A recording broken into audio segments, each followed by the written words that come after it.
Welcome to VST news. నేను మీ నాగిని.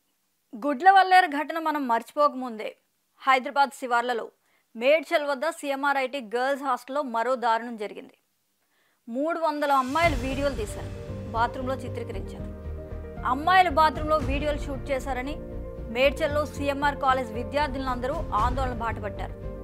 దీంతో తీవ్ర ఉద్రిక్తత చోటు చేసుకుంది. షరా మామూలే కదా. బాత్రూంలో విద్యార్థులు ఉండగా సిబ్బంది వీడియోలు తీశారని ఆరోపించారు. కళాశాల గర్ల్స్ హాస్టల్ వద్ద విద్యార్థి సంఘాల నాయకులు బైఠాయించి నిరసన కూడా తెలిపారు. జోక్యం చేసుకున్న మేడ్చల్ పోలీసులు సిఎంఆర్ గర్ల్స్ హాస్టల్ వద్దకు వచ్చి విచారణ చేపట్టారు. ఒక 4 అనుమానితులను కూడా అదుపులోకి తీసుకున్నారు. వీళ్ళు హాస్టల్లో వంట చేసేవారై ఉంటారని అనుమానం వ్యక్తం చేస్తున్నారు. అసలు అమ్మాయిల హాస్టల్లో మగవాళ్ళని సిబ్బందిగా పెట్టడం ఏంటి? వార్డెన్స్ అంతా ఏం చేస్తున్నారు? ఎంతసేపు అమ్మాయిల మీద నిఘా పెట్టడం కాదు కదా.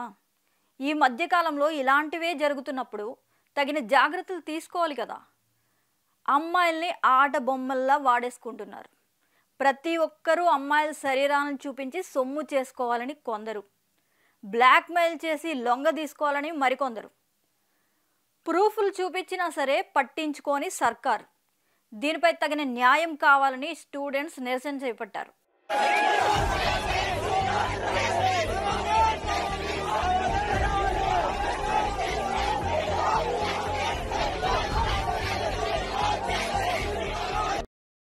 ఎక్కడండి ఆడపిల్లలకి రక్షణ?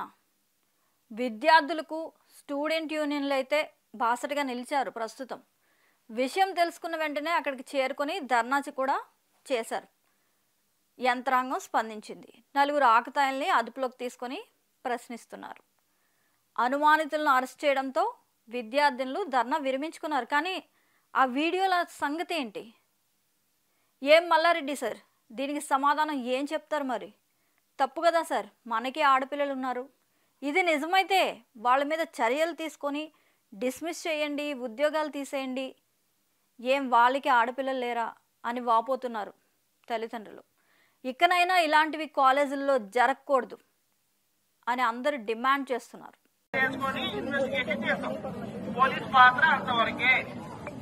ఏదైనా నేరం జరిగితే నేరంకి సంబంధించిన కేసు రిజిస్టర్ చేయడము, అది చట్ట ప్రకారం ఏం చేయాలో అది చేయడము పోలీసు బాధ్యత. అంతవరకే పోలీసు బాధ్యత. అవునా అవునా కాదా?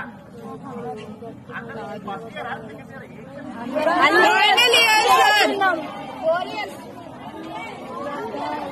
ఓకే ఓకే అందరూ అయితే సరే. ఇప్పుడు మాకు ఇన్ఫర్మేషన్ వచ్చింది కాబట్టి చూద్దాం, అధికారులు స్పందించి ఇకనైనా ఇలాంటి వాటికి అడ్డుకట్ట వేస్తారని ఆశిద్దాం. Stay tuned to VST news.